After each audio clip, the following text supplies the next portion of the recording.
Vamos a comenzar con el webinar del módulo 5, que es sobre ave en ecosistemas tropicales lluviosos. Estoy aquí con Jorge Elliot, con Renzo Piana y con Antonio Oviedo desde Brasil. Y lo que vamos a iniciar ahorita con algunas indicaciones técnicas, como todos los webinars que hemos tenido. Y bueno, mi nombre es María Paula Estrada, soy la organizadora y coordinadora de este webinar. Les doy oficialmente la bienvenida a todos los que están asistiendo ahorita. Y como ya mencioné, vamos a tener la presentación magistral, que luego Jorge va a hacer una introducción sobre ellos más a fondo, de Antonio Oviedo y el estudio de caso de Renzo Piana. Antes de comenzar, como ya les mencioné, vamos a hacer algunas aclaraciones técnicas muy sencillas, son 3. Primero, que para las exposiciones y comentarios de los presentadores les pedimos un poco de paciencia, ya que Jorge tiene que dar el pase a cada uno de ellos, y el audio, por temas de distancias, demora un poco porque estamos conectados de un montón de países. Segundo, les pedimos que para la ronda de preguntas que va a ser al final de ambas exposiciones y de los comentarios de Jorge Elliot, pueden marcar el clic derecho sobre mi nombre, María Paula, y escojan comenzar chat. Escriban su pregunta con el nombre de la persona a contestar. En caso se les complique mucho, pueden también escribir en el chat general su pregunta y yo copiaré en la pizarra para que ambos presentadores, con apoyo de Jorge, puedan responderlas. Y tercero, para levantar la mano en caso de dudas o cualquier emergencia, hay una cara en la parte también derecha donde pueden desplegar diferentes opciones, por ejemplo, para aumentar volumen o si tienen algún problema técnico, yo les estaré escribiendo en un chat privado para poder solucionar. Sin nada más que decir, les doy pase a Jorge Elliot, nuestro moderador de este webinar. Adelante, Jorge. Bueno, buenos días a todos y todas. Gracias, María Paula. Bueno, soy Jorge Elliot, encargado de moderar este webinar. En esta ocasión vamos a trabajar sobre un ecosistema en el que hay poca información referida a adaptación. Nos estamos refiriendo a los ecosistemas tropicales lluviosos, tales como la selva maya o como el Chocó o también como la Amazonía. Para poder aportar un poco sobre estos temas, hemos logrado dos expositores de lujo, uno Antonio Oviedo, el doctor Antonio Oviedo, que trabaja actualmente en la Amazonía brasilera, en la WWF en el Brasil, en temas de pesca comunitaria. El doctor Oviedo ha hecho un PhD en desarrollo sostenible y tiene experiencia en acción colectiva y gestión común de recursos. También tenemos a Renzo Piana, que es nuestro segundo expositor, y que tiene una experiencia interesante, resultado de 4 años de investigación en el águila arpía, en la zona baja de Madre de Dios.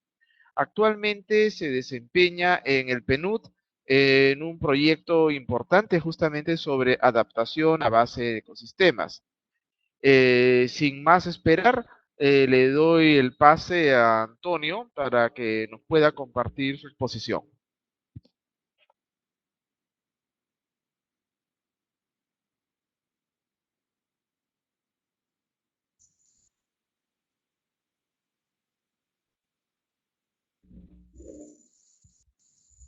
Bienvenido, Antonio. ¿Cómo estamos? Okay. Buenos saludos a todos. Estoy hablando desde Brasil. Yo voy a hacer una presentación sobre la adaptación con base en ecosistemas, especialmente con base en algunas lecciones que hemos aprendido en los proyectos de campo en la Amazonía brasileña. Yo voy a tratar de poner estas reflexiones en las 3 preguntas que me fueron enviadas, que sean los tipos de ecosistemas tropicales lluviosos que existen en la América Latina y Caribe, los principales servicios ecosistémicos, las medidas de adaptación baseadas em ecossistemas que temos conhecido acá nessas experiências, e as medidas de adaptação para reduzir os riscos e impactos dos cambios climáticos. Sobre os tipos de ecossistemas, gostaria de poner três abordagens importantes, que seja a conectividade dos ecossistemas, a tipologia de los ecossistemas e los serviços ecosistêmicos. Sobre a conectividade, um ponto importante é que hoje nós temos buenos mapas, buenos sistemas de informações geográficas, imagens de satélites, temos buenas ferramentas para mapear e definir os limites destes ecossistemas. Porém, há muito pouco conhecimento sobre a interação entre estes ecossistemas em uma abordagem mais sistêmica e mais ampla. Trago acá conceito de conectividade hidrológica como dos principais fluxos de matéria e energia em organismos entre estes ecossistemas. Na Amazônia brasileira temos tratado para os projetos estes grupos que apresento acá, me parecem bem adaptados e passíveis para o trabalho dos projetos, tratando de 8 principais grupos de ecossistemas, que chamamos de montanhosos, florestas de terra firme, vegetação ripária de canais hídricos, as várzeas, as áreas inundáveis, e diferentes grados de áreas úmidas, desde mais inundável para as menos inundáveis num espaço de tempo. Este é exemplo de como podemos mirar a conectividade com base no fluxo hidrológico que há interagindo com os diversos ecossistemas, traindo fluxos biogeoquímicos e também interagindo em la conectividade tanto longitudinal de canal como em la conectividade lateral e vertical com os processos mais atmosféricos. Então, como disse anteriormente, por exemplo, temos trabalhos da TNC com buenos mapas para a América Latina e Caribe, chegando a 780 diferentes sistemas ecológicos. Também temos trabalho de Castelo por Woods Hole Research Center, que hace os principais ecossistemas aquáticos para a bacia amazônica. Porém, quero trazer uma demanda, uma coisa muito importante para a adaptação em escala de projeto, a escala local e regional, é que necessitamos não somente de Geographic Information System, mas também Community Information Systems. Como podemos tratar dessas informações geográficas que temos disponíveis, como podemos fazer downscale, como podemos bajar as escalas dessas informações para capturar informações mais precisas de campo e a realidade destes grupos sociais que estamos trabalhando. Acá o exemplo de mapa de TNC. Acá o exemplo de los mapas e das classificações para ecossistemas aquáticos que Leandro Castelo ha desenvolvido por Woods Hole Research Center. Nesse slide, exemplo de como podemos trabalhar os mapas participativos a partir de documentos cartográficos, como imagens de satélite, trabalhando com as comunidades, com os grupos sociais, para detalhar e melhorar os limites e interações entre as atividades produtivas e os diferentes hábitats e sistemas ecológicos existentes na região. En este ejemplo, en el proyecto de pesquería en la región de Santarém, en la Amazonía brasileña, con base en el primer esquema diseñado por los estudiantes en la escuela, con los diferentes hábitats de la planicie de inundación. A partir de este pequeño diagrama esquemático, pasamos a trabajar en una escala más amplia de la comunidad y de la vacía geográfica. Sobre sus sistemas, servicios ecosistémicos, hay una gran bibliografía trayendo una diversidad de servicios ecosistémicos que estas regiones proveen, tanto en la manutención de biodiversidad, regulación climática, ciclos de carbono y nutrientes, la formación de los suelos, producción de proteína animal, provisión de bienes, recursos naturales, fluxos hídricos que contribuyen para la recarga del lençol freático, infiltración de suelo y acceso a navegación de cursos de agua. Para el caso de la Amazônia brasileña, un aspecto muy importante es el valor cultural y social sobre estos ecosistémicos.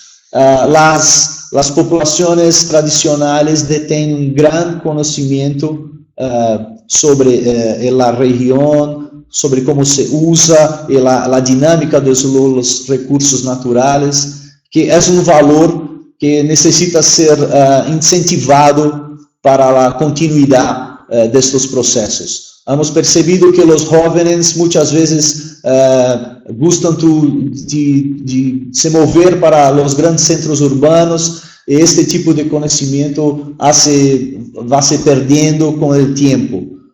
Entonces voy más a frente a poner algunos ejemplos que estamos trabajando para incentivar lo conocimiento tradicional como un servicio ecosistémico. Acá en este slide hay algunos ejemplos de los servicios que son promovidos por las áreas acuáticas. Por ejemplo, una gran taxa de carbono por las trocas de materia orgánica e inorgánica, que es casi 5 veces mayor do que las florestas de terra firme. También la producción primaria líquida en el ecosistema de várzea. Hay una gran producción y asimilación de carbono. Este fluxo es comparable actualmente a las taxas de desmatamiento y de conversión de tierras agrícolas en la Amazonía. Entonces hay un gran potencial para la conservación de estas áreas como medidas de adaptación y mitigación de los cambios climáticos. También la conectividad hidrológica y los procesos de inundación promueven una producción secundaria de biomasa en la región, por medio de la migración de peces, que hay una interacción muy grande con los fitoplanctons, con la diseminación de especies florestales, por medio de alimentación de peces y distribución de semillas. También la tasa de crecimiento y sobrevivencia de estas especies con la inundación ha aumentado y con eso la producción de biomasa se incrementa en los ecosistemas acuáticos. Con base en la segunda pregunta sobre las medidas de adaptación baseadas en ecosistemas que estamos trabajando, hay un consenso en la literatura sobre los impactos de los cambios climáticos en procesos productivos, la producción de agua, los sistemas sociales y ecológicos. También hay una disponibilidad de métodos para la avaliación de vulnerabilidad y capacidad de adaptación en estas regiones. Un punto importante que gostaria de trazer nessa apresentação é a importância da escala local, especialmente das instituições locais no processo de adaptação, como as instituições trabajando como agentes que traem os subsídios de como as famílias estão sendo afetadas por lo cambio climático e como estas famílias moldam, resolvem suas capacidades para responder aos impactos e também a importância das instituições locais como mediadoras de fluxo de intervenções externas, tanto em termos de recursos humanos como de recursos financeiros. Hemos percebido que os grupos sociais apresentam diferentes grados de capacitação, de fortalecimento institucionais que refletem em como eles acessam os recursos externos e como participam deste arranjo institucional para a adaptação.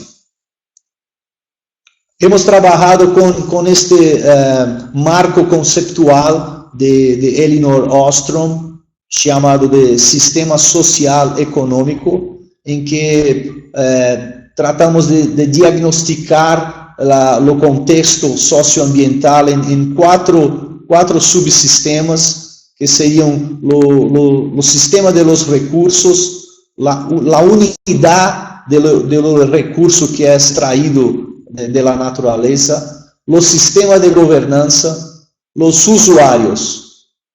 Estes subsistemas são impactados por el contexto social, econômico e as políticas, e esta interação destes ecossistemas, desses subsistemas com o contexto, há produtos de integração e produtos de salida, que estão relacionados com o ecossistema como todo. Para cada subsistema, há diferentes variáveis que tratam de ser mapeadas e mensuradas, e hemos tratado com uma espécie de modelagem matemática que trata de indicadores mais qualitativos, ou seja, sistemas estatísticos para tratar informações mais qualitativas sobre o sistema, a governança e os usuários, e hemos feito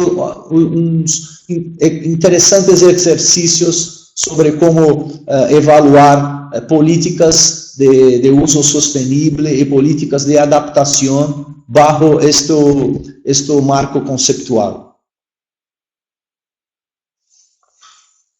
Sobre as medidas de adaptação que estamos trabalhando, podemos agrupá-las em estas cinco categorias principais, que seria mobilidade, armazenamento, diversificação, ação coletiva e câmbio de mercado. A mobilidade é uma medida de adaptação mais baseada quando há conhecimento ou uma relação sobre as variáveis espaciais e temporales de los aspectos climáticos e ecológicos, muitas vezes relacionados a processos de movimentação destas comunidades ou desses grupos sociais, com base aproveitando diferentes espaços que recebem uma variação espacial e temporal de aspectos ecológicos e do rango da produtividade espacial também. O armazenamento é uma medida mais relacionada a riscos de escassez de recursos como alimento e água.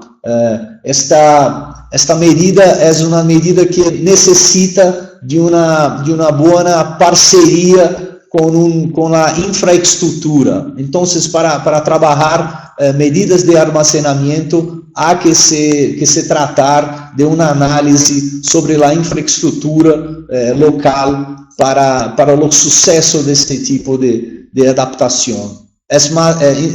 Na Amazônia, especialmente na savana amazônica ou em Pantanal, em Nordeste brasileiro, esta medida é muito utilizada para os processos de escassez de recursos hídricos. La diversificación es una medida más orientada cuando hay riscos sobre algunas clases de activos florestales, entonces hay un cambio de actividades y procesos productivos por parte de los usuarios. Muchas veces en la Amazonía mismo, a pesar de ser una área que hace más de 10% de agua del planeta, hay algunas regiones que no hay más peces, hay solamente gado, ganadería. Entonces, estos cambios de los activos florestales fuerzan las comunidades a desarrollar nuevas actividades productivas. Las acciones colectivas están más relacionadas a recursos naturales que son manejados de forma compartilhada. Entonces hay que se adaptar a las medidas de manejo, de uso sostenible para garantizar lo mejor uso. Hemos percebido que los cambios climáticos están cambiando algunos periodos reproductivos, periodos de migración de especies, también ha impactado los tamaños de los estoques de peces. Y estos cambios, especialmente desde el año 2005, han forzado las comunidades a desarrollar lo que llamamos de acuerdos comunitarios de los recursos naturales para adaptar y mejorar sus prácticas frente a este nuevo imagen sobre los procesos de los recursos naturales. La última medida, que es el cambio de mercado, esto es más aplicada cuando los grupos sociales tienen accesos a mercados. Entonces, es una alternativa que puede ser aplicada con base en incentivos, subsidios recibidos por estos grupos sociales, de forma a agregar valor, implementar mejor sus prácticas. Temos algunos ejemplos en la Amazonía brasileña, especialmente en el estado de Acre, donde hay una política de incentivos a los servicios ambientales, donde los productores están recibiendo incentivos y accesos a mercados para garantizar una mejor productividad de los productos. También un ejemplo en el estado de Acre es el proceso de certificación de Paiche, donde estamos tratando de implementar un protocolo de pesquería para se alinear a los principios de Marine Stewardship Council, con el objetivo de certificación de este Paiche. Y la certificación hay que recibir un incentivo del gobierno estadual, especialmente por el conocimiento tradicional de los pescadores, que usan el método de pescaría de arpón, no usan redes, malhaderas, y es un método bien tradicional. Entonces, el proceso de certificación también ha agregado un incentivo financiero para que los pescadores continúen a ejecutar sus actividades con base en estos métodos tradicionales. Acá hay un pequeño ejemplo en una región que ha diversificado sus prácticas, trabajando más restauración florestal y manejando los acuerdos comunitarios para mejorar sus impactos sobre especialmente el proceso de inundación, que durante los últimos años, con los registros de cambio climático, el nivel de agua ha aumentado significativamente y el periodo de inundación también ha se expandido por casi 2 meses más. Sobre las medidas para reducir los impactos, yo voy a poner en algunos grupos generales. Lo primero es temos que ter os indicadores de integridade ecossistêmica.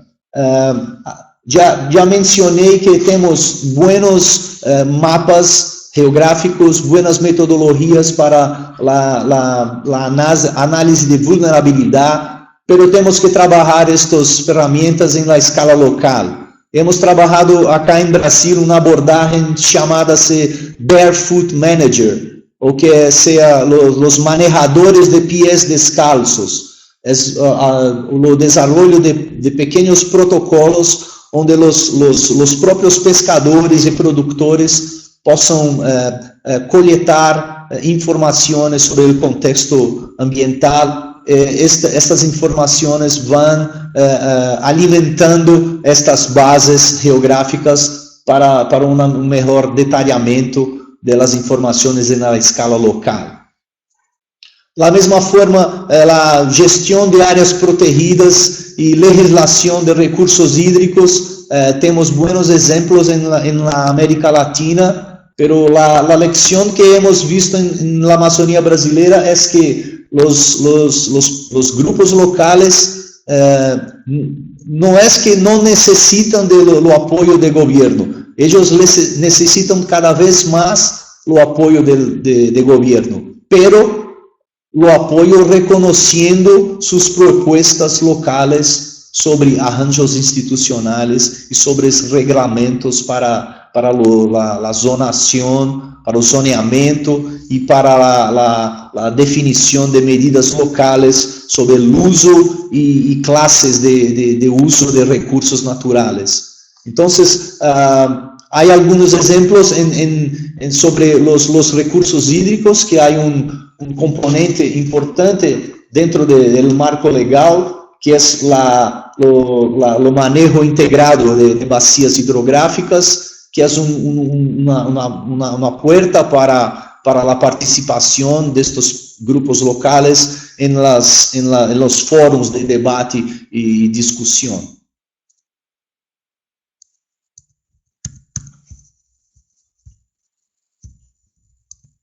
Bueno, outra medida importante é políticas participativas sobre clima e uso da terra.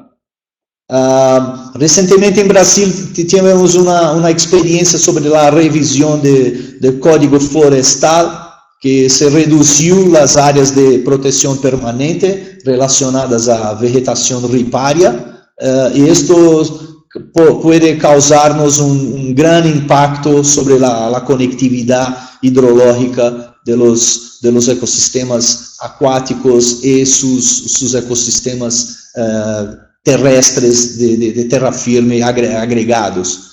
Então, bueno, a legislação já está decretada, pero temos que colher informações de campo para agora evaluar os impactos dessa redução de áreas de preservação permanente, tratando de, em futuro, adaptar os regulamentos.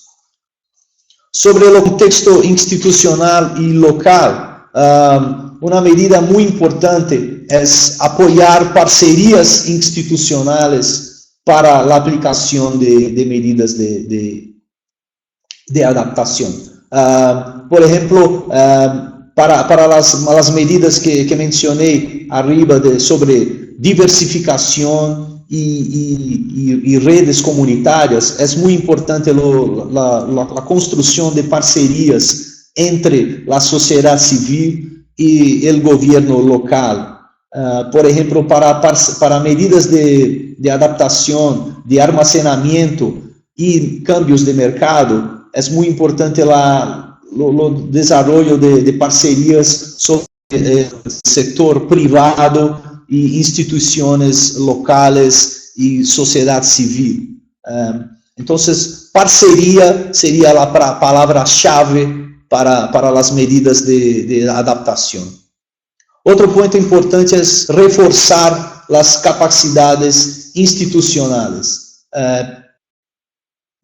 Antes de ter desenvolvimento de projeto institucional, projeto de desenvolvimento, projeto de adaptação, é importante mapear cuáles son las capacidades institucionales locales. Es importante tenemos esto en mente para un previo definición sobre los inputs, las demandas de capacitación que se necesitan ser fortalecidas para que los proyectos puedan ser implementados. Especialmente cuando hay o investimento de recurso financeiro. O que hemos visto es que en un proyecto comunitario, en un proyecto de un grupo local, social, si tú pones recursos financieros sin un buen arranjo institucional, este proyecto está fadado al fracaso. Medida importante es comprender los patrones de articulación y acceso de estas instituciones locales antes de fornecer los soportes de esos recursos. Es lo que mencioné arriba.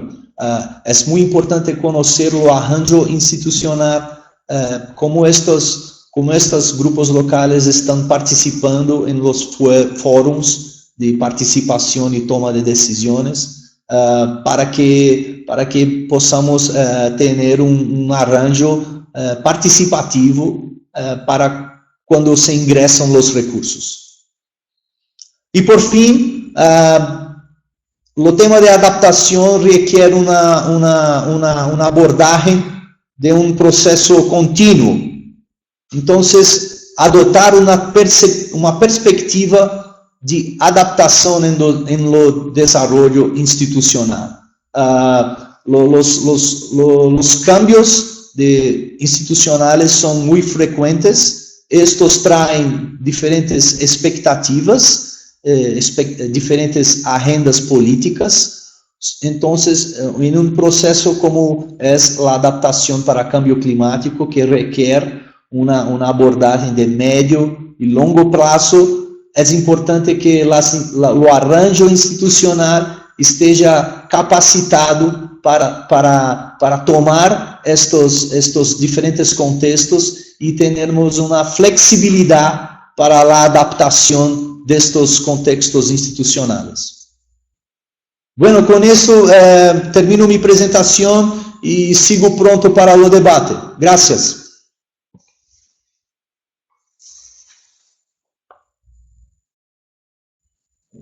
Gracias, Antonio. Ha sido una excelente exposición. También damos gracias a todos los miembros de la comunidad que están haciendo sus aportes. Gracias, Carlos, por la traducción oportuna. Gracias también para acá. Bueno, en esta segunda parte, en 15 minutos, Renzo Piana, quien ya había presentado parte de un proyecto de la UNEP en Madre de Dios, en Perú, nos va a hacer conocer su experiencia en tanto lo que es adaptación basada en sistemas. Renzo, te pasamos a ti el momento. Buenos días con todos, saludos desde Lima.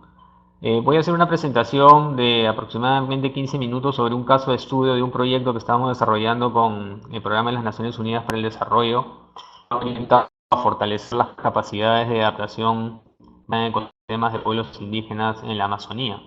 El caso de estudio que voy a presentar está en la región de Madre de Dios, y trabajamos con 10 comunidades indígenas o comunidades nativas alrededor de la Reserva Comunal Amaracaeri. Para poner un poco de contexto, la reserva, la región de Madre de Dios es una región que se encuentra en el sureste de Perú. Ahí se puede ver un mapa en la parte superior derecha del slide. Y es una región muy grande. En Perú es el tercer departamento más grande, tiene aproximadamente 8.5 millones de hectáreas y está caracterizado por una muy alta diversidad biológica y cultural. De hecho, ha sido ya desde algunos años reconocido como la capital biológica, la capital de la diversidad del Perú.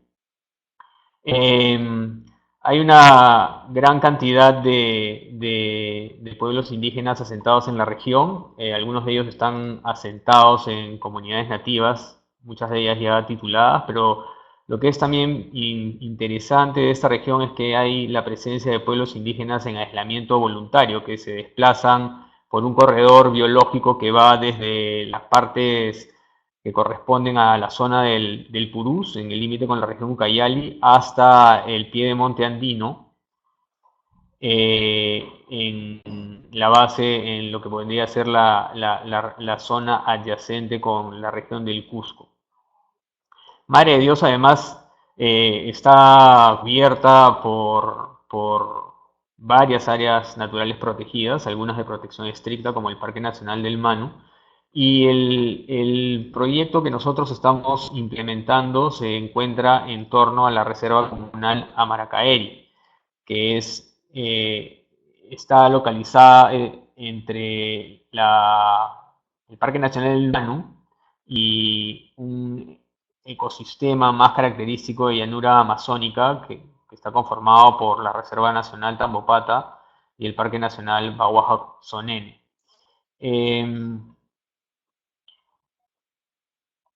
En cuanto al cambio climático en Perú y particularmente en la Amazonía peruana, bueno, se han hecho múltiples estudios tratando de generar escenarios a futuro de cómo va a impactar el cambio climático en la Amazonía. Y bueno, los resultados varían en función de los modelos que se utilicen y estos están caracterizados generalmente por la alta incertidumbre. Y esta alta incertidumbre de los modelos se debe fundamentalmente a la escasez de data climática en la Amazonía, dadas las pocas estaciones meteorológicas que existen y los cortos periodos de tiempo en los que se ha colectado esta data, ¿no? Y esos son fundamentales para generar modelos más exactos en cuanto al cambio climático, pero en general, independientemente de los diferentes escenarios y los diferentes modelos que se utilicen, existe un consenso en la comunidad de investigadores a nivel nacional o internacional que hacen pensar que la temperatura en la Amazonía peruana se va a incrementar y este incremento, según los escenarios más conservadores, puede estar por debajo de 1 grado centígrado al año 2050 y los más pesimistas hablan de incrementos de hasta 4 grados en promedio al 2050.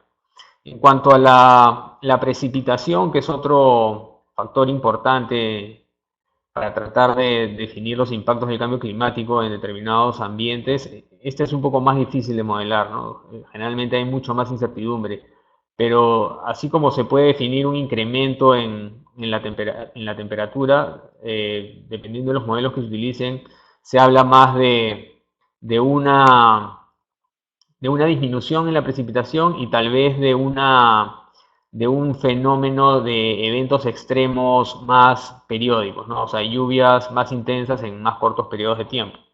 Y esto es más agudo en las zonas más cercanas a los Andes.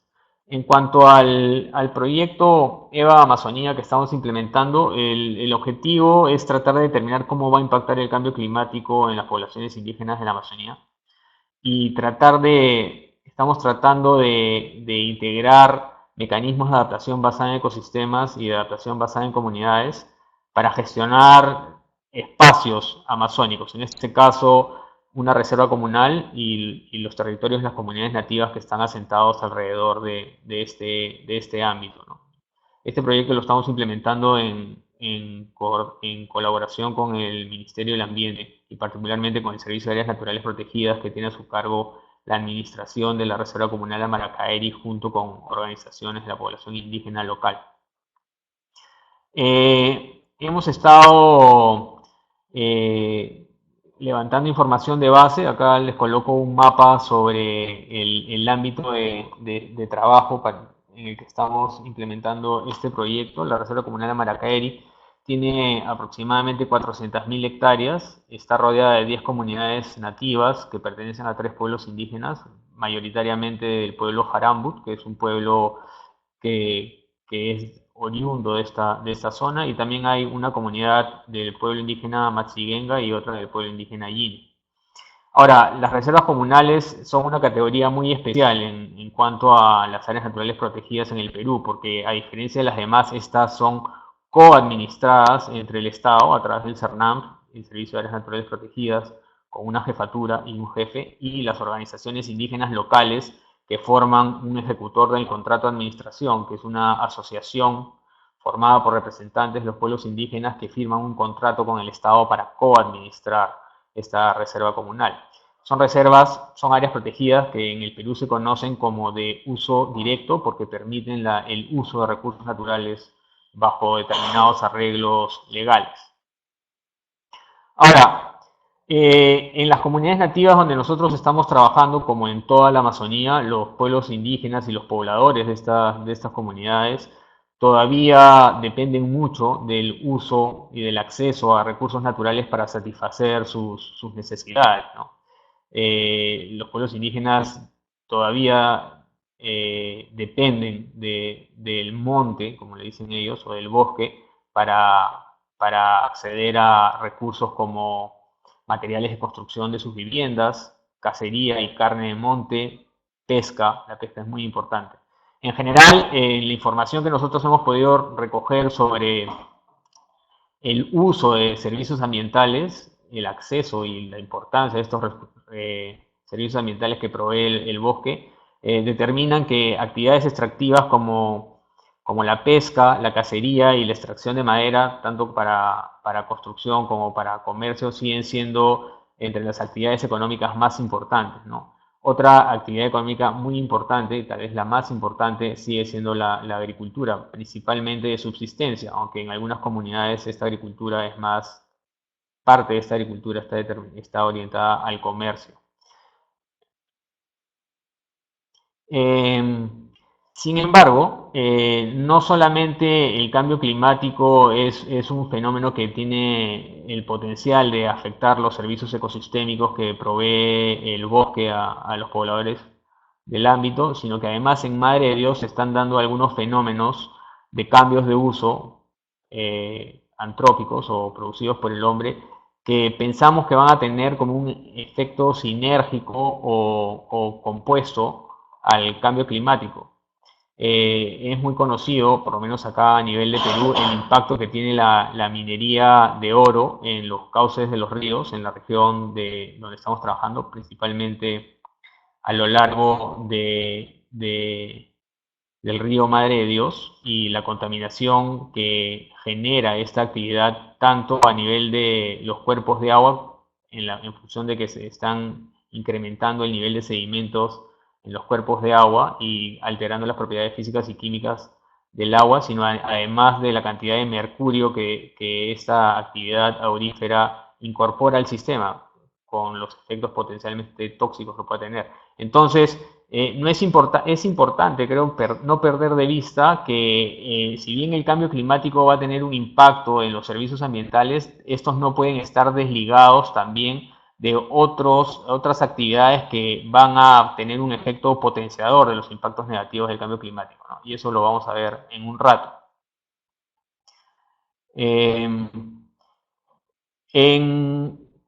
En Madre de Dios y en el ámbito donde nosotros estamos trabajando, como dije hace un rato, estamos alrededor de la Reserva Comunal Amaracaeri, que está situada entre dos áreas naturales protegidas, el Parque Nacional del Manu, que está más orientado hacia el pie de Monte Andino, y el Parque Nacional Bahuaja-Sonene y la Reserva Nacional Tambopata, que están más en la zona de la llanura amazónica.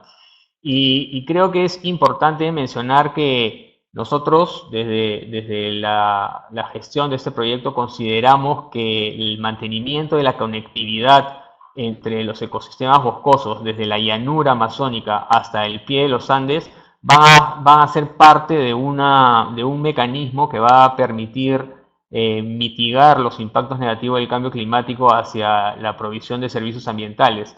Y como mencioné hace un rato, el escenario de una actividad minera descontrolada en las partes altas del río Madre de Dios e Inambari, que estoy señalando acá y que ya se empiezan a ver en las imágenes de satélite, tiene un gran potencial de bloquear esta conectividad desde la llanura amazónica hasta las partes del piedemonte andino, y eso va a ocasionar impedimentos o barreras en el desplazamiento de algunos elementos de la diversidad biológica que se constituyen como importantes servicios ambientales para la población indígena, particularmente el acceso a recursos pesqueros, la pesca, los peces, y el recurso fauna silvestre.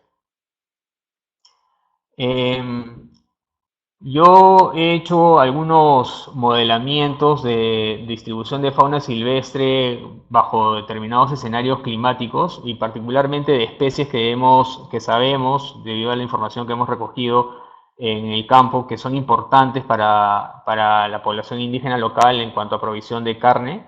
Y en este caso estoy presentando un modelamiento que se ha hecho utilizando una herramienta que está disponible en internet y que es gratuita, y que modela la distribución de una especie de venado, Mazama americana, de aquí al año 2050, ¿no? Y lo que es evidente es que al 2050 se espera que la distribución de la especie se desplace más hacia las zonas más cercanas a los Andes y que además se produzca una fragmentación de las poblaciones, ¿no?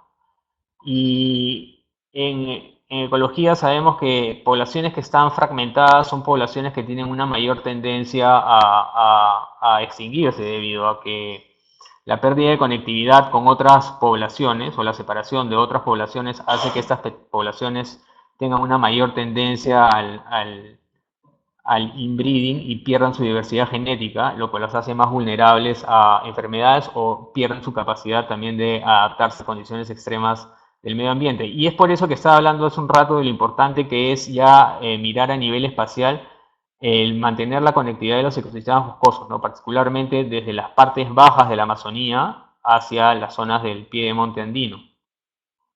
Esto acá no solamente ocurre con especies de fauna silvestre, sino también está ocurriendo o podría ocurrir con especies de flora.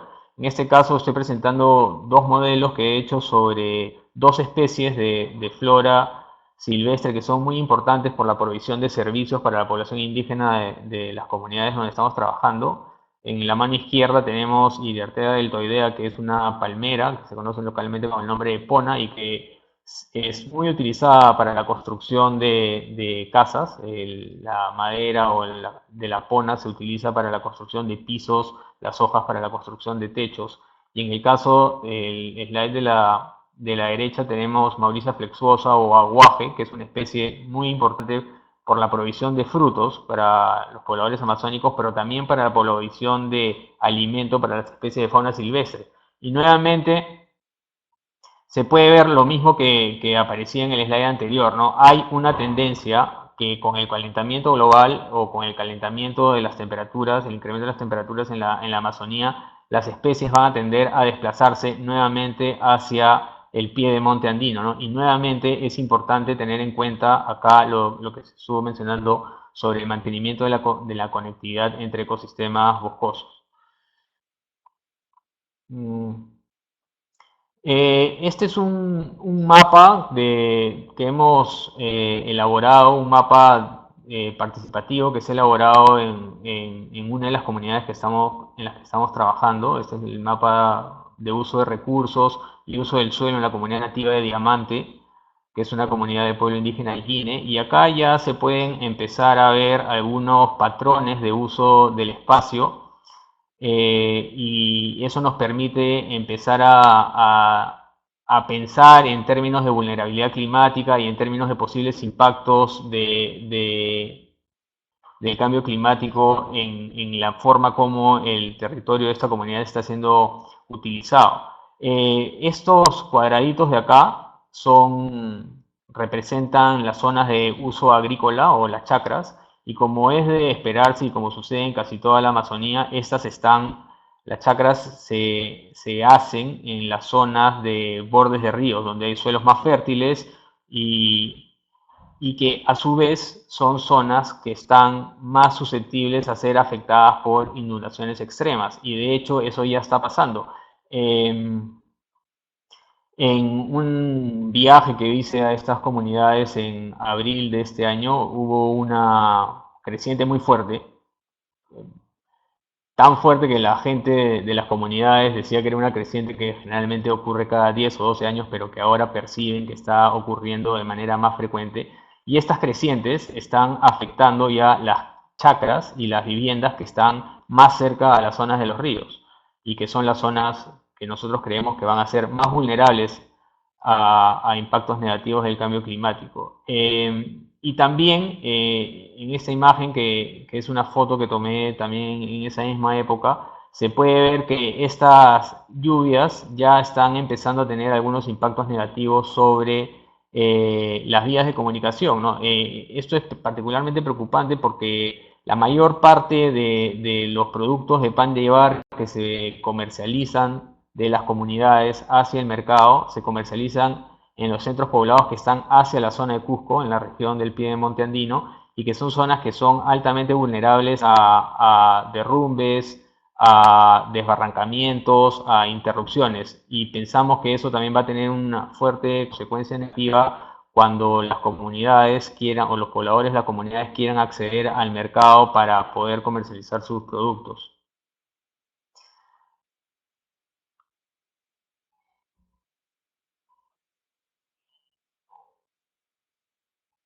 Sin embargo, también es cierto que las comunidades o los pobladores de las comunidades nativas se están organizando para tomar algunas medidas que podrían ayudarlos a mitigar los impactos negativos del cambio climático. Y en ese sentido creo que es importante destacar que las comunidades nativas del ámbito se organizan. Ya hay organizaciones locales tanto en el ámbito comunal como en el ámbito supracomunal que se constituyen en espacios para discutir, analizar problemas y tomar decisiones, ¿no? Esos espacios también sirven para identificar problemas y crear alianzas con otras organizaciones que les permiten empezar a tomar acciones para reducir el impacto negativo del cambio climático. De hecho, algunas comunidades en el ámbito donde nosotros estamos trabajando ya han estado desarrollando alianzas con algunos municipios para empezar a producir peces en piscigranjas, y eso no solamente pensando en la potencial escasez del recurso pesquero ante variaciones más extremas de los regímenes hídricos, sino también pensando en la contaminación por mercurio producto de la minería ilegal. De hecho, la mayor parte de los peces, de las especies de peces que se consumen en la zona, tienen niveles de mercurio que están por encima de los límites mínimos permisibles y por lo tanto no son aptos para el consumo humano. La gente ya está tomando medidas al respecto, pensando en esa realidad y pensando en lo que se viene también en el futuro.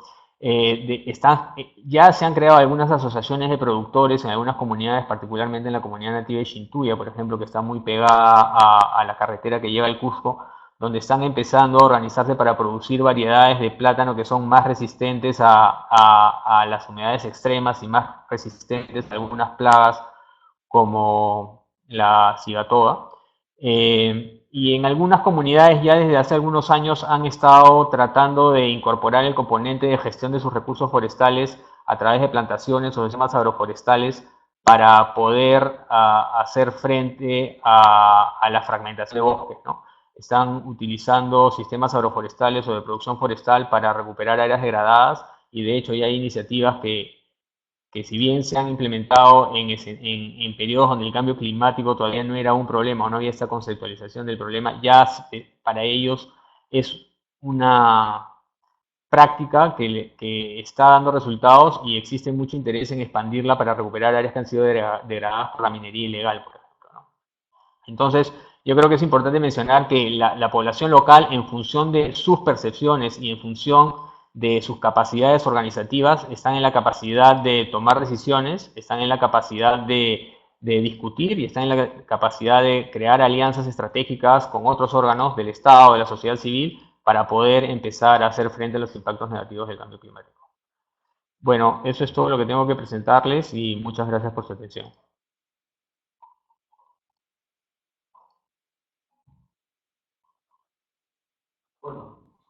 Muchas gracias, Renzo. También agradecer a toda la comunidad de práctica que ha estado muy activa en este momento. Prácticamente ha habido todo un debate mientras Renzo estaba exponiendo justamente en base a a la exposición. Hay algunos temas que he notado que la comunidad, en los cuales la comunidad ha puesto interés. Uno de los temas, bueno, en el caso de ahora último de Renzo ha habido una discusión interesante tanto sobre el tema del relacionamiento de los grupos indígenas, incluso su denominación y los efectos que puede tener en sus medios de vida el cambio climático. Pero también del tema del Madre de Dios y la minería informal es el tema de qué forma la minería y sobre todo la minería ilegal está afectando o contribuyendo al cambio climático, ¿no? Todo un debate al respecto, un debate muy interesante. La exposición de Antonio, por supuesto, ha tenido también, igual que el caso de Renzo, elogios y buenos comentarios.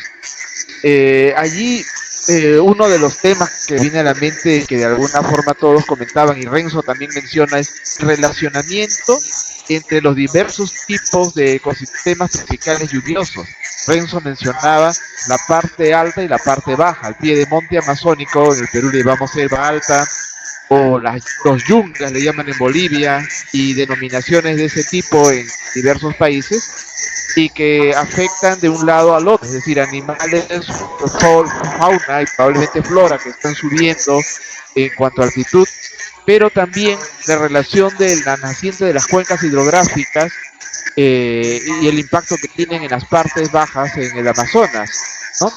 Conocemos los temas de las cada vez más frecuentes sequías, pero también las cada vez más fuertes inundaciones. Bueno, en esta etapa quisiera ahora sí pasarle la voz por media hora a toda la comunidad de práctica para que puedan contribuir con más preguntas de las que ya hemos recogido en este previo debate, y para ello paso a María Paula, que va un poco a organizar. Que bueno, María Paula nos va a ayudar un poco, pero es genial. Acá tenemos justo en color verde, tenemos una de las preguntas. Bueno, una pregunta que tenemos acá de Silvia Sánchez, ¿no? Ella indica de qué modo la política ha cambiado el proceso de adaptación basada en temas en los ámbitos locales. Esta pregunta era para Antonio Oviedo. Por favor, Antonio, toma una nota y por favor, si nos podrías apoyar en eso. Ok. Bueno, como había mencionado, en la Amazonía brasileña, por ejemplo, hemos desarrollado un proyecto que llamamos de Testemunha del Clima. Cómo recurrir los grupos sociales locales para registrar cómo ellos están percibiendo los cambios climáticos y qué medidas de adaptación están desarrollando para reducir sus impactos negativos de este cambio. Yo tengo una serie de artigos y relatorios sobre las metodologías y resultados de este proyecto, y puedo compartir después. Dejo acá mi correo y podemos compartir estos artículos. Pero lo que podemos observar en las comunidades de pesquería en general es que el flujo, el pulso de inundación está más largo. Lo periodo seco en las várzeas amazónicas es más corto. Y con esto lo productor no se puede más utilizar el suelo para la agricultura. Muchas veces ellos tienen menos de 120 días con el suelo seco para lo cultivo. Entonces lo que pasa es que hay un cambio de actividad productiva. Hay menos agricultura en las várzeas, y con esto los productores amplían sus esfuerzos para la pescaría. Entonces hay un esfuerzo mayor para la pesca y una reducción de la agricultura. En Brasil hay un movimiento inicial para el desarrollo de una política nacional para la adaptación, pero muy devagar, pouquíssimos subsídios locales hay apenas um relatório do governo federal e as ONGs estão tentando comentar este documento para trazer um pouco o contexto local, algumas reflexões destes projetos, como por exemplo estes exemplos que estou dando a ustedes. Então, há um passo muito despacio acá em Brasil para o desenvolvimento de políticas de adaptação. O conhecimento hasta agora está muito concentrado em las universidades e ONGs, e o fluxo desta informação para os governos, de forma a traduzirlos em legislações, em planos, está muito despacio. Com isto também, o que participo de uma comunidade Community-Based Adaptation, que é uma conferência que se passa anualmente, os expositores, a coordenações em Bangladesh, e o que vemos é que para as captações de fundos internacionais, a América Latina não é uma prioridade em termos de vulnerabilidade e adaptação. Eles estão muito mais focados em África e Ásia, nestas regiões. Então, também, considerando que os governos estão despacios em os planos e os investimentos internacionais não estão mirando a América Latina, este proceso de desenvolvimento, de abordagem, projetos para a adaptação em Brasil está muito despacio.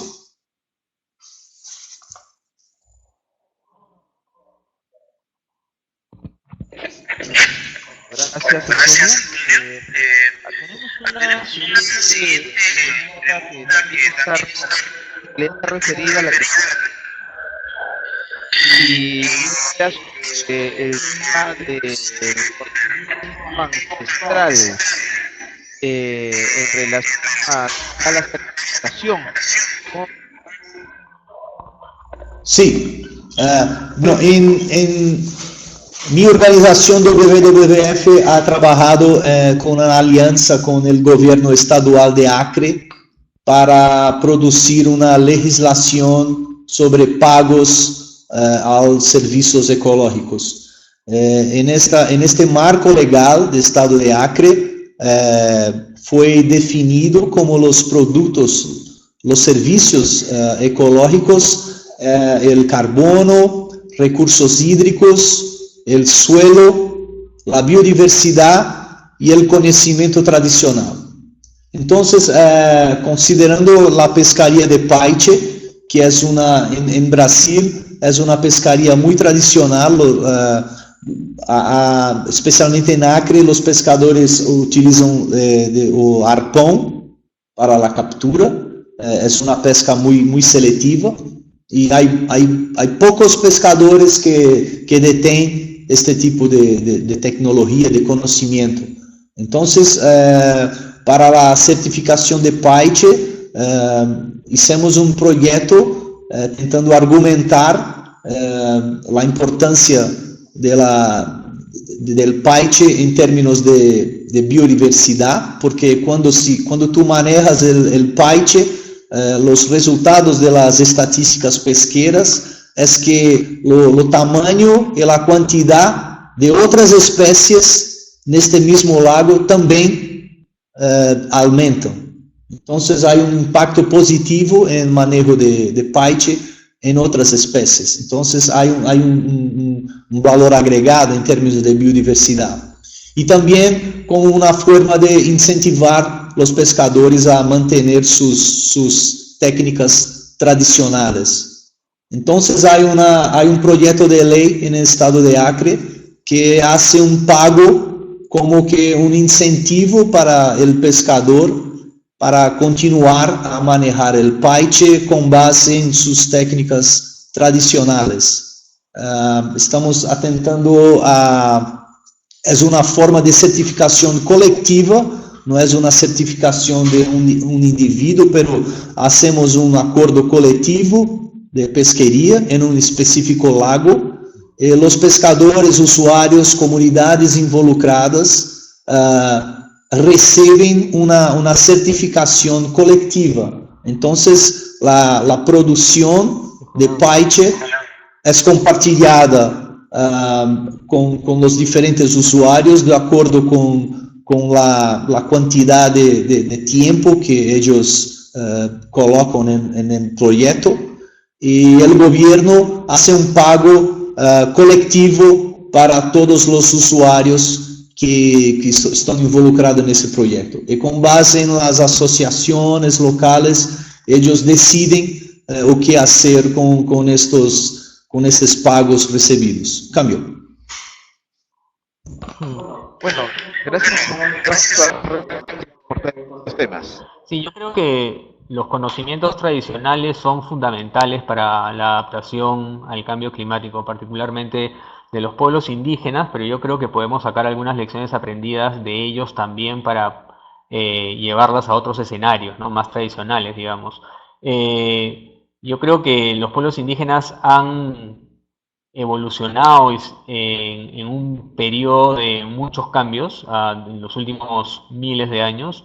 Cuando uno hace una mirada al periodo donde aparece la agricultura en la Amazonía y lo comparas con la incidencia de los gases de efecto invernadero de forma natural, el CO2, particularmente, te das cuenta que los pueblos indígenas han estado desarrollando sus conocimientos, sus prácticas, etcétera, en periodos de incremento de temperaturas, etcétera, ¿no?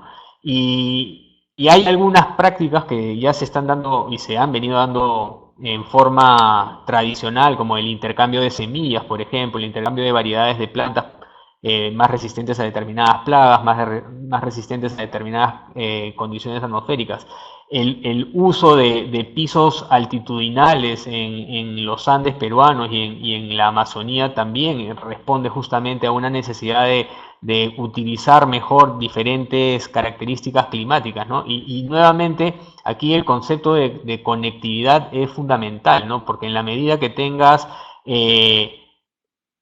espacios o ámbitos con una alta gradiente altitudinal que todavía están conectados por cursos de agua, por bosques, entonces hay una mayor posibilidad de que estos espacios mantengan una mayor resiliencia al cambio climático, ¿no? Entonces, nosotros, por lo menos desde el punto de vista de la implementación de este proyecto, apostamos mucho por los conocimientos tradicionales, ¿no? Y es algo en lo que estamos buscando aprender mejor las prácticas agrícolas tradicionales, por ejemplo, para poder capitalizar una mejor adaptación al cambio climático.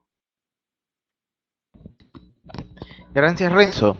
Y te pediría también si puedes contestar la siguiente pregunta que está relacionada a tu presentación, que es en relación a de qué forma la minería afecta o contribuye al cambio climático. Bueno, yo creo que hay que ser cuidadosos con la manera como se percibe la minería, ¿no? Porque si estamos hablando de la minería aurífera en cursos de agua, como se practica en Madre de Dios, por ejemplo, es evidente que va a tener un impacto negativo per se hacia el cambio climático en la medida que esta práctica deforesta grandes extensiones de bosque, estos bosques son quemados, entonces hay una mayor contribución de gases de efecto invernadero y una mayor liberación de estos gases a la atmósfera, y por lo tanto ahí habría un impacto negativo, ¿no? Pero yo creo que más allá de esta particular efecto, hay también otro impacto que no solamente es patrimonio de la minería ilegal, y es la fragmentación de los espacios, ¿no? De los espacios boscosos.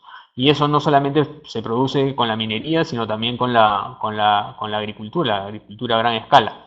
Y yo creo que, y lo mencioné en mi presentación, yo creo que también es importante ver y no tratar a estas actividades antrópicas de forma aislada. Yo creo que es importante ver la gran foto y ver cómo el cambio climático y los otros cambios que se van a generar por efecto de las actividades antrópicas van a actuar en forma conjunta en detrimento de las poblaciones, aumentando su vulnerabilidad, ¿no? Y tal vez afectando su capacidad de adaptación al cambio climático. Bueno, Gracias, Renzo. Una siguiente pregunta que tenemos en la pizarra está dirigida directamente a Antonio y dice lo siguiente, ¿no? ¿Cuáles son los sistemas estadísticos para evaluar las políticas de uso sostenible? Antonio, ¿nos puedes apoyar con ello?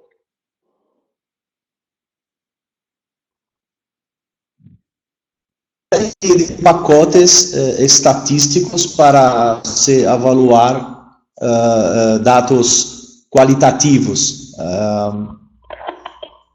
Eu tenho trabalhado com base a duas, praticamente duas equações que tratam de evaluar ou seja, primeiramente há uma espécie de categorização de dados qualitativos em termos de índices ou valores que se puede aplicar en una ecuación que se genera un valor medio para cada, por ejemplo, subsistema indicado en lo marco conceptual de Elinor Ostrom que presenté.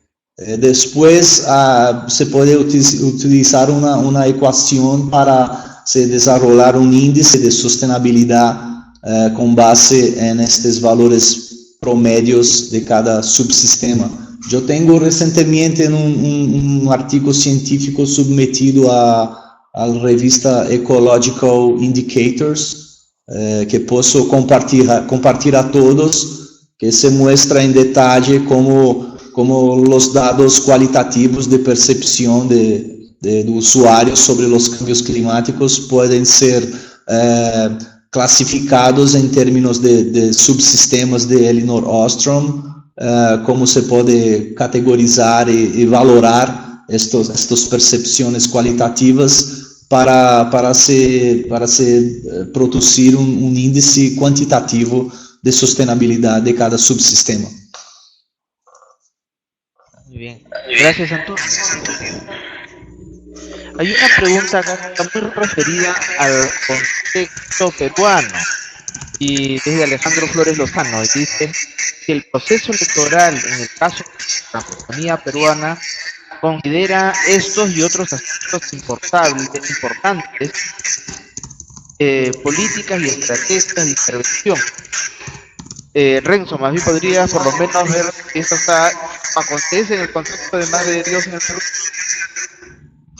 Sí, yo creo que es importante, me parece que la pregunta es altamente pertinente, ¿no? Yo creo que es importante que los candidatos a ocupar puestos importantes en términos de gestión pública, estoy hablando a nivel regional y a nivel nacional, empiecen a incorporar en sus planes de gobierno mecanismos para hacer frente a los impactos negativos del cambio climático. De hecho, en el Estado peruano ya se está incorporando, ¿no? Tanto para la construcción de infraestructura, se está pidiendo ya empezar a hacer un análisis de cómo esta infraestructura va a ser vulnerable a cambios que podrían ser ocasionados por el clima, grandes avenidas de ríos principalmente, derrumbes, carreteras, puentes, hidroeléctricas, tienen que ya presentar un estudio de vulnerabilidad climática para que puedan ser posibles de ser aprobados para su fase de implementación. Ahora, a un nivel más político, el Ministerio del Ambiente está trabajando con los gobiernos regionales las estrategias regionales de cambio climático, que son procesos que se están dando en forma diferenciada en las diferentes regiones, particularmente en Madre de Dios se acaba de empezar ya desde hace algunos meses el proceso de elaboración de la Estrategia Regional de Cambio Climático, y yo creo que esos espacios son muy importantes para que la sociedad civil y los tomadores de decisiones empiecen a reflexionar sobre los posibles impactos que va a tener el cambio climático en el ámbito regional, tanto a nivel de la población como a nivel de actividades productivas, ¿no? Se están haciendo en Madre de Dios estudios de cómo el cambio climático va a afectar la agricultura, cómo va a afectar el turismo, que es una actividad tan importante en Madre de Dios en la generación de ingresos, ¿no? O sea que sí hay esfuerzos que se están poniendo en marcha, pero como dije hace un rato, en algunas zonas, en algunos ámbitos regionales, son procesos que están más activos y con mayor participación y en otros con menor nivel, ¿no? Gracias, Renzo. Más bien Alejandro Flores Lozano estaba haciendo la precisión de que no solo en el caso de cambio climático, sino en general de bienes y servicios ecosistémicos. No sé si es la misma tendencia o habría algo que precisar adicionalmente, Renzo. Bueno, las estrategias regionales de cambio climático están mirando también al impacto del cambio climático en la provisión de servicios ecosistémicos, ¿no? Tal vez eh, en el ámbito político las miradas se dan hacia servicios ecosistémicos que son casi obvios, ¿no? La provisión de agua, por ejemplo, ¿no? La provisión de agua para la población. Eh, Eso es algo que es altamente discutido, particularmente en las regiones de la costa y de la región andina, no tanto en las regiones de la Amazonía, donde se da por descontado un servicio o un servicio ambiental de provisión de agua casi inherente a los ecosistemas amazónicos, ¿no?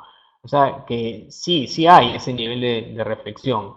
Pero nuevamente, yo creo que vale la pena mencionar que lo que se necesita es tal vez un debate menos político y un debate más informado, ¿no? Más técnico, probablemente.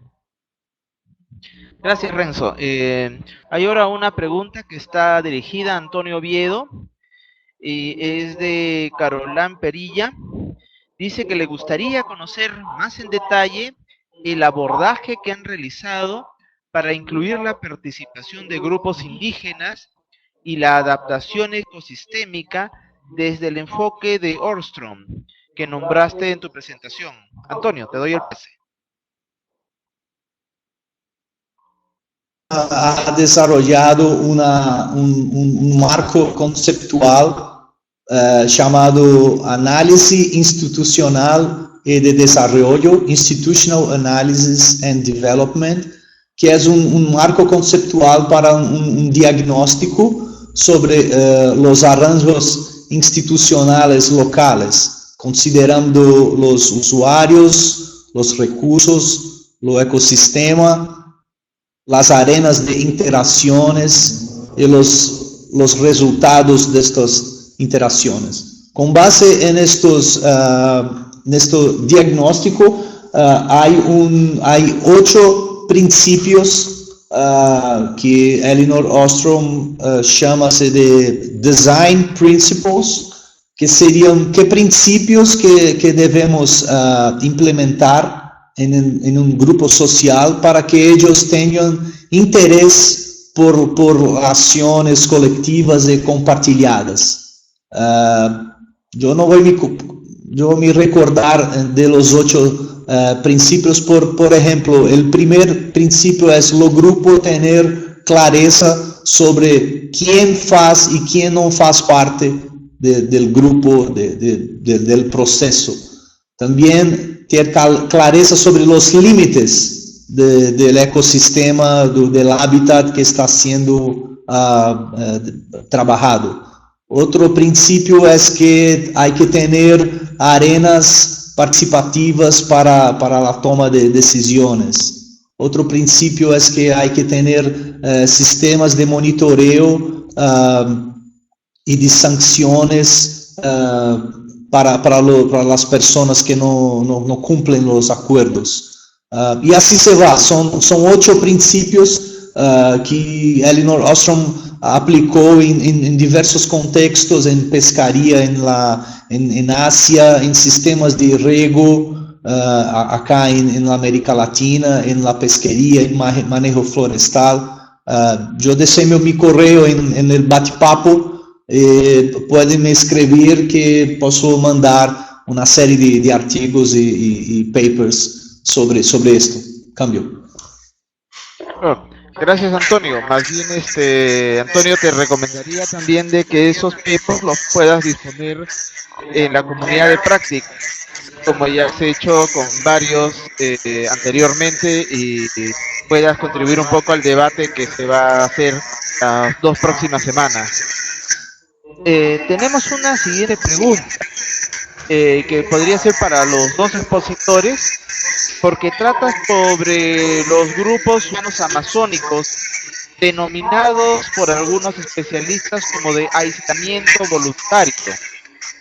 Aunque claro, pueden haber una serie de otras terminologías, pero sabemos que son aquellos grupos que tienen menos contacto con, digamos, con nuestro mundo conectado, nuestro mundo que ya está en otra cultura más universalizada, etcétera. Y habla sobre si estos grupos indígenas amazónicos son pueblos amazónicos con poco contacto o aislamiento voluntario, como queramos denominarlo, tienen algún tipo de soporte jurídico o si están incluidos en alguna ley, saliéndonos un poco del tema de adaptación propiamente. No sé, primero le damos el pase a Renzo y luego a Antonio para conocer qué pasa en Brasil. Bueno, en Perú desde mediados de la década del 2000 existe una ley aprobada y reglamentada que es la Ley de Protección de Pueblos Indígenas en aislamiento voluntario y contacto inicial. Es una ley que fue dada por el Estado peruano justamente para proteger a estos pueblos indígenas que son tan vulnerables, ¿no? La ley manda o reconoce el establecimiento de unos ámbitos que en el Perú se denominan reservas territoriales, que son espacios que el Estado tiene la obligación de proteger a través del Ministerio de Cultura, que son espacios donde están asentados estos, o se desplazan en realidad, porque no están asentados, son pueblos itinerantes, estos pueblos indígenas, ¿no? Ahora, yo creo que para hacer la conexión con lo que estamos discutiendo, yo creo que nunca he escuchado acá en el Perú una argumentación o un debate de cómo el cambio climático va a impactar a los pueblos indígenas en aislamiento voluntario, ¿no? Y sabemos que son pueblos altamente vulnerables por determinadas razones, por las presiones a las que están sujetos, pero yo creo que valdría la pena empezar a pensar cómo la protección de estos pueblos también puede empezar a incorporar el impacto del cambio climático, ¿no? De hecho, yo creo que tiene mucha relación con lo que se ha mencionado a lo largo de estos debates, o sea, el mantenimiento de espacios, la gran dependencia que tienen estos pueblos, particularmente por el acceso a recursos naturales, peces, huevos de tortugas, fauna silvestre, etcétera, el mantenimiento de espacios con alta conectividad, probablemente muy bien conservados, sea la mejor manera de garantizar la protección de estos pueblos frente al cambio climático. Se llama Ley para la Protección de Pueblos Indígenas en Aislamiento Voluntario y Contacto Inicial, y me parece que fue aprobada en el año 2007. Bueno, Antonio, ¿podrías hablarnos un poco en el caso brasilero? Grupos, las comunidades tradicionales que trabajamos hay pocas aisladas y no conectadas con el contexto gubernamental y de mercado y de producción. Pero hay grupos indígenas itinerantes que es un gran problema en el Brasil. Ellos son mucho más vulnerables por la situación fundiaria de las tierras do que por lo cambio climático en este momento. Hay una organización no gubernamental llamada Canindé, en el estado de Rondônia, que hace un trabajo de mapeamiento y identificación de estos grupos itinerantes, y también hay miembros de esta ONG en los comités nacionales para cuestiones indígenas, tratando de desarrollar marcos legales e estrategias para la conservación y garantía de medios de vida de estos grupos. Porém, el proceso es muy difícil en Brasil. Cambio. Gracias, Antonio. Para toda la comunidad. Estamos ya fuera de tiempo, pero debido al interés vamos a tener por las 4 preguntas que están en la pizarra. El resto no se decide porque las preguntas que han hecho y que van a seguir haciendo van a van a ser tratadas en la comunidad de práctica y serán respondidas por los expositores invitados y todos las vamos a poder comentar. Bueno, esta última parte está directamente vinculada, es una pregunta directa para Antonio y nuevamente se le pregunta sus publicaciones, bibliografía, y específicamente le pregunta Lesa Saavedra si podría detallar alguna publicación de conectividad, tipología y servicios ecosistémicos. Antonio, por favor. Sí, WWF ha desarrollado algunos reportes sobre mapeamientos de ecorregión y procesos de conectividad en la Amazonía brasileña. Yo puedo compartir estos documentos en la comunidad. Sobre las tipologías hay una gran diversidad de referencias bibliográficas. Hay muchas organizaciones no gubernamentales y también federales, americanas, haciendo diversos mapas con diferentes límites sobre tipologías de ecosistemas. Puedo hacer un comentario en la comunidad y poner algunas referencias que pueden ser, que pueden presentar algunos cuestionamientos entre ellas. Y también como parte de los servicios, hay algunos artículos que puedo compartir. Sí. Okay. Gracias, Antonio. Una siguiente consulta, y está dirigida a los dos expositores, es un poco vinculada a lo que ya se habló antes del tema minero, pero ahora hablo del tema de petróleo, cambio climático, política de desarrollo y política de adaptación. Le doy el pase a Renzo para que en esta oportunidad nos pueda ahondar un poco más en la relación entre políticas de desarrollo, políticas de adaptación al cambio climático e industrias extractivas en Amazonía. Yo creo que los impactos de la minería y el petróleo con respecto al cambio climático, mi percepción es que son de dos tipos, ¿no? Impactos directos y impactos indirectos. Y de alguna manera ya mencioné hace un rato los impactos directos. Como dije, voy a referirme particularmente a la minería ilegal aurífera como se practica en las cuencas de los ríos Madre de Dios y Colorado. El impacto directo está particularmente referido a la cantidad de gases de efecto invernadero que son liberados a la atmósfera como consecuencia de la habilitación de áreas para la extracción de oro, particularmente en las zonas cubiertas por bosques, ¿no? En las terrazas bajas al costado de los ríos, principalmente. Para poder acceder a la arena que contiene las partículas de oro, la superficie forestal, el vuelo forestal, tiene que ser tumbado y quemado. Y eso libera gases a la atmósfera. Pero en cuanto a las indirectas, yo creo que particularmente está el fraccionamiento, la ruptura de la conectividad entre ecosistemas boscosos. También es otro impacto, yo diría, indirecto de la actividad minera.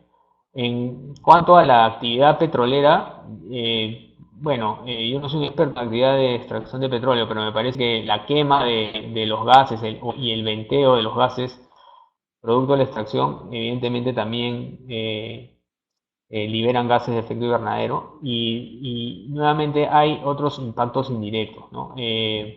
En la Amazonía Norte, particularmente en las cuencas de los ríos Tigre, Corrientes, Marañón, ha habido muchos derrames de petróleo en los cuerpos de agua, en las cochas, los ríos, y eso está impactando muy fuertemente en las poblaciones indígenas que necesitan de esas aguas, de esos peces o sea, no es un impacto relativo al cambio climático, pero nuevamente yo creo que es clave no perder de vista el efecto compuesto que hay entre el cambio climático y las actividades antrópicas que afectan el medio ambiente. Porque yo creo que son la suma de esos dos impactos los que no tenemos que perder de vista. Bueno, gracias Renzo. Antonio, ¿qué nos podrías indicar tú?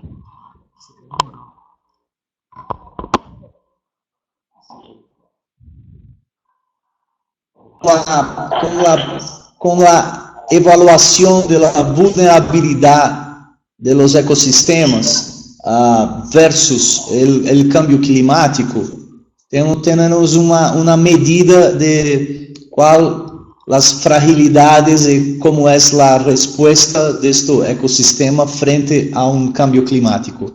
Y con esto podemos poner un proceso antrópico de infraestructura, porque en mi percepción el peor problema en el proceso de implementación de infraestructura es justamente el proceso de implementación o de implantación de estos proyectos, que es un largo plazo, hay un gran impacto en términos de movimentación de tierra, movimentación de personas, poblaciones. Entonces, percebo que el proceso de implementación de infraestructura es un problema más relacionado en términos de interacción y fragilidades de este ecosistema, de cómo recibe este tipo de proceso.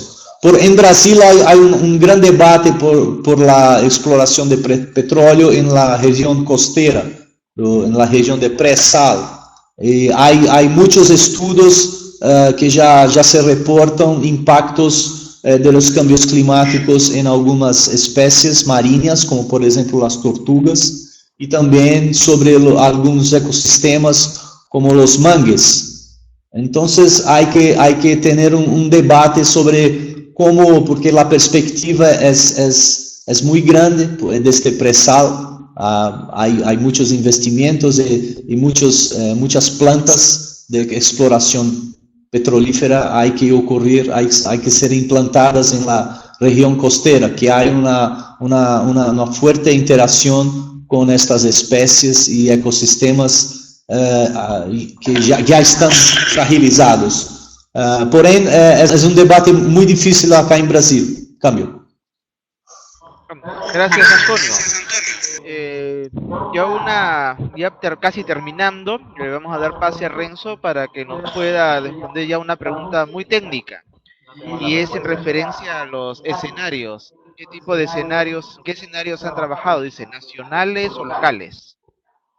Mira, no tengo la respuesta exacta a esa pregunta. Lo que te puedo decir es que para el proyecto en el que nosotros estamos implementando, tanto en Madre de Dios, que es lo que he presentado, y hay una experiencia muy similar que estamos desarrollando en Amazonas, particularmente en la provincia de Condorcanqui, estamos trabajando en la generación de escenarios climáticos al 2030 con el CENAMI, y es el CENAMI el que va a generar esos escenarios. Probablemente utilicen la misma metodología que han utilizado para las comunicaciones nacionales de cambio climático, pero exactamente qué escenarios van a utilizar todavía no te puedo responder, porque no se ha definido aún. Bueno, este tema de escenario es un tema muy importante.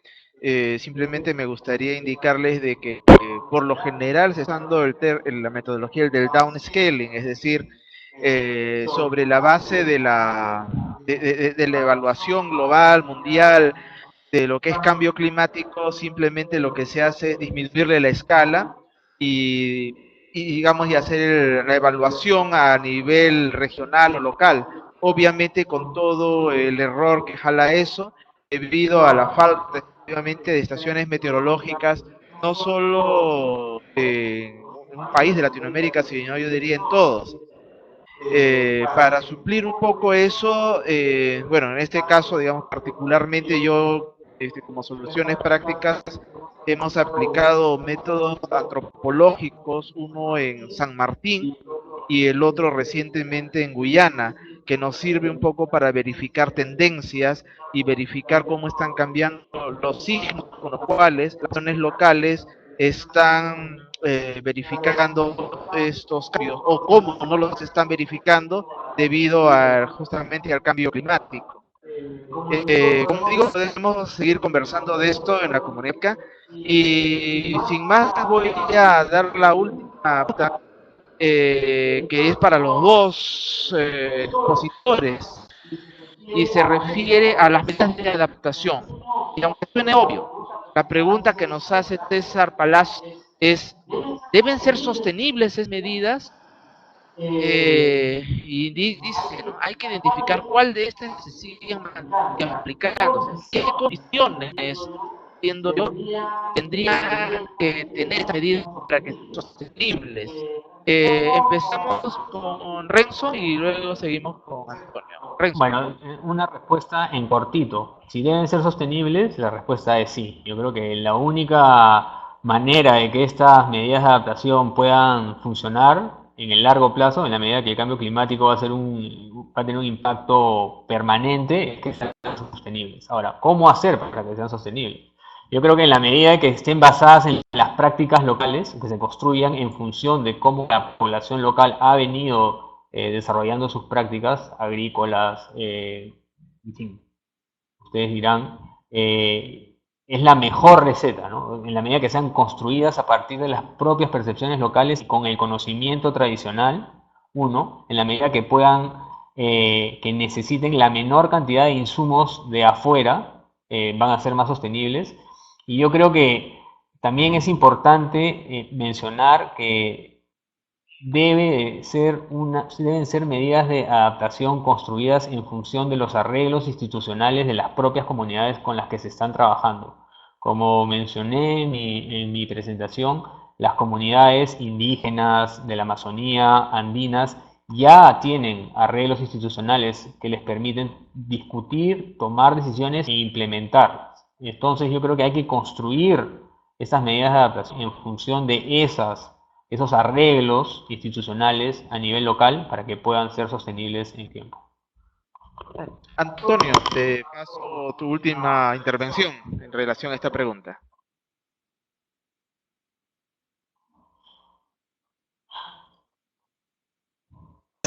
Tres aspectos importantes sobre esta pregunta. Lo primero es que tenemos que tener un marco conceptual para comprender o que es o desarrollo de un proyecto.